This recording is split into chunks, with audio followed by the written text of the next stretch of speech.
Will Georgia linebacker C.J. Allen be as good as Roquan Smith or Nico Dean in 2025? That's what we're talking about in today's video. I know it sounds crazy, but there are people that I know connected to the Georgia program who think that C.J. Allen could be in that conversation.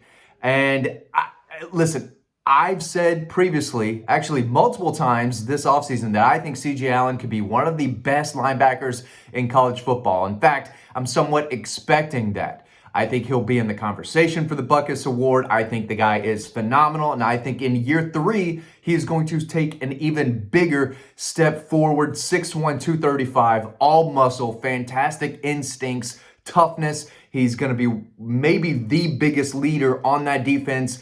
I think the world of the young man. I think he's going to be in the NFL. But to put him on that platform of saying, hey, this guy could be as good as Roquan Smith or Nico Dean, I think we need to pump the brakes just a little bit.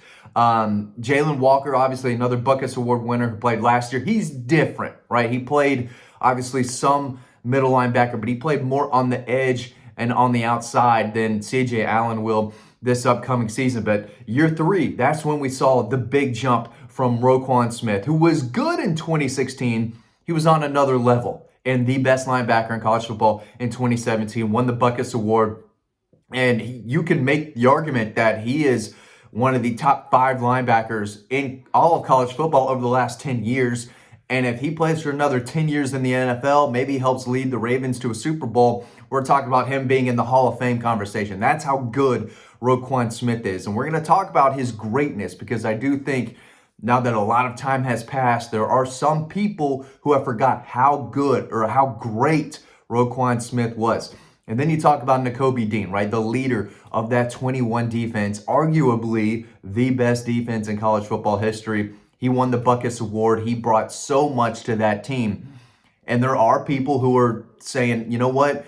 C.J. Allen could have that type of season that Roquan did in 2017, that Nico Dean did in 2021. And if that's the case, Georgia's defense might be better than people think. But, you know, he had a lot of help around him. I'm talking about C.J. Allen last year, who I do think that his play was kind of overlooked because of what Jalen Walker did and because the defense overall maybe took a step back. Here's what he did last season: 76 tackles, respectable, 3 tackles for a loss, no sacks, and he had that big, basically game-sealing interception late in the game against the Gators, right? The guy makes a lot of plays, and he is a hard hitter. He is a tough tackler, and I do think it went overlooked a little bit because he played well against Notre Dame. They lost the game. People could just forget about it. They gave up a lot of points to Georgia Tech. A lot. He made 10 tackles in that game and was active. And without C.J. Allen, Georgia may have lost that game. He played really well in overtime. Against Ole Miss, he didn't play bad. The defense didn't play bad. That's not the reason they lost Ole Miss. He had 8 tackles in that game. Again, 10 against Georgia Tech, 7 against Texas in the SEC championship game, only 4 against Notre Dame, but it felt like he was playing better. He was all over the field. The guy can get sideline to sideline. He is a leader. He knows where everyone else should be. Again, he's tough. He's physical. He's all muscle. And he's got the mental part of it down too. I mean, this is a hard-working, driven young man. He's not going to be out of position. He's not going to let his guys get down after a touchdown. I mean, he is an uplifting guy and someone that people can look to on the field and off the field. So from that aspect, he has everything you want, right? The staff loves him. Glenn Schumann thinks the world of him. Kirby Smart. Everyone around the program is expecting him, I guess, to step up and have the type of junior season that Roquan did and Nico Dean did. But let's go back to Roquan Smith real quick and talk about that amazing 2017 season he had. He had 137 tackles that season, 14 tackles for a loss, 6.5 sacks, 3 pass deflections, 3 fumble recoveries, 3 forced fumbles. What made him special was that he did it in crunch time. And it started at the beginning of the season, week 2 against Notre Dame. One of the best performances I've seen from a Georgia linebacker since I've been covering the team. Roquan Smith against Notre Dame was all over the place. I don't have the numbers in front of me, But it doesn't matter, because I remember going back and watching that game the week after, and I'm looking at his numbers and I'm saying that these are wrong. And Roquan Smith had more tackles than what is in the stat sheet. He had more tackles for a loss than what he was given credit for. More sacks. The guy was all over the place. And of course, against Oklahoma, coming up big down the stretch in overtime, he was the best player on the field. He was the best player on the field. When Georgia's defense was out there, and that includes Baker Mayfield, who won the Heisman that year. Roquan Smith was that guy. He was the alpha. He was the dog. And that season is one of the best seasons I've ever seen from a linebacker. And he didn't have the help around him that C.J. Allen and Nakobe Dean did. And I'm not trying to take away what Nakobe Dean did. Here are his numbers from that 21 season. He had 72 tackles, so not eye-popping, right? Definitely not what Roquan Smith did as far as production. 6 sacks, I think led the team, maybe not, but he was close. 2 interceptions.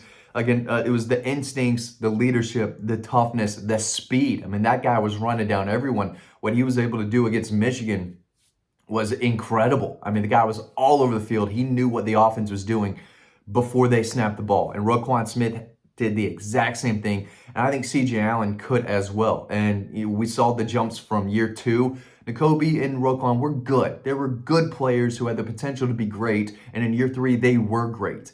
And C.J. Allen, I don't think he's as good as those guys, but it wouldn't surprise me if he's, just beneath them, right? Maybe in that same umbrella as far as your middle linebacker, what he's supposed to do, and how he affects the defense and the season he could have. And I think he's going to have an outstanding season.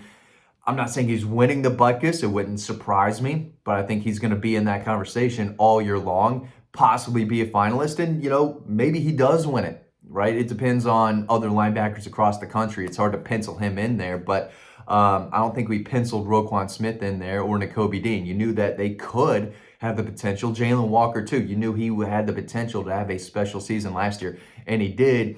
A lot of those same people I'm talking to think C.J. Allen has the potential to have that type of season. I don't think he's the linebacker Nakobe Dean is or Roquan Smith is. And again, he's different from Jalen Walker, but we'll see. I think he's playing with a chip on his shoulder because the defense took a step back last year, and that is with the best linebacker in college football, one of the best safeties in college football, and a top 10 pick on the defensive line. So they're missing a lot of guys. There's a lot of people out there who are doubting the Dogs on defense. And you've got C.J. Allen sitting there saying, okay, all right, this is on me now, right? I don't have those guys around me to help. I've got Raylan Wilson, who's a dog, right? And one of the best pure players on the team, in my opinion. But this is his time now. He knows, okay, year 3, I'm the middle linebacker. This is my defense.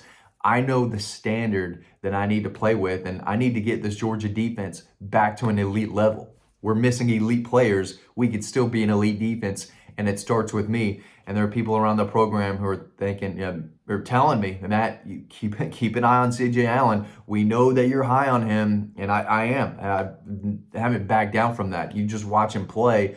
And again, I think it goes overlooked, but the camera in the sky doesn't lie. This guy is fast. He is physical. He's a sure tackler. He's always in the right spot.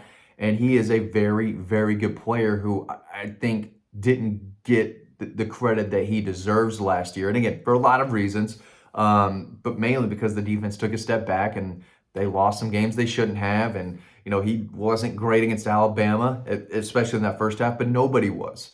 Right? And again, it didn't look like anyone was playing well defensively against Georgia Tech. But if you do a deep dive, he was making a lot of plays and he was really active and forced them to do things they didn't want to do late in that game and in overtime. So the guy stepped up, and I think it just, again, went unrealized, if that's a word. But he has the potential to have a massive, massive year 3. I'm not saying he's going to have a 2017 Roquan Smith year or a 2021 Nakobe Dean year, but I expect him to, still be one of the best linebackers in college football. But there are people out there who are expecting that type of season from him. I think it's a little much. I think we need to pump the brakes, but at the same time, I think he has the chance to have a special season, and Georgia needs it out of him. They need him to take that year 3 bump and improvement that we've seen from other linebackers, because they've got to get back to an elite level. They want to be elite at the linebacker spot. They have been for several years. And now it's CJ Allen and Raylan Wilson's turn to step up and be those type of guys that we've seen in the past. If that happens, Georgia could have another outstanding season, not only as a team, but definitely on defense. Thanks for watching. Hope you learned something, and I'll see you on the next video.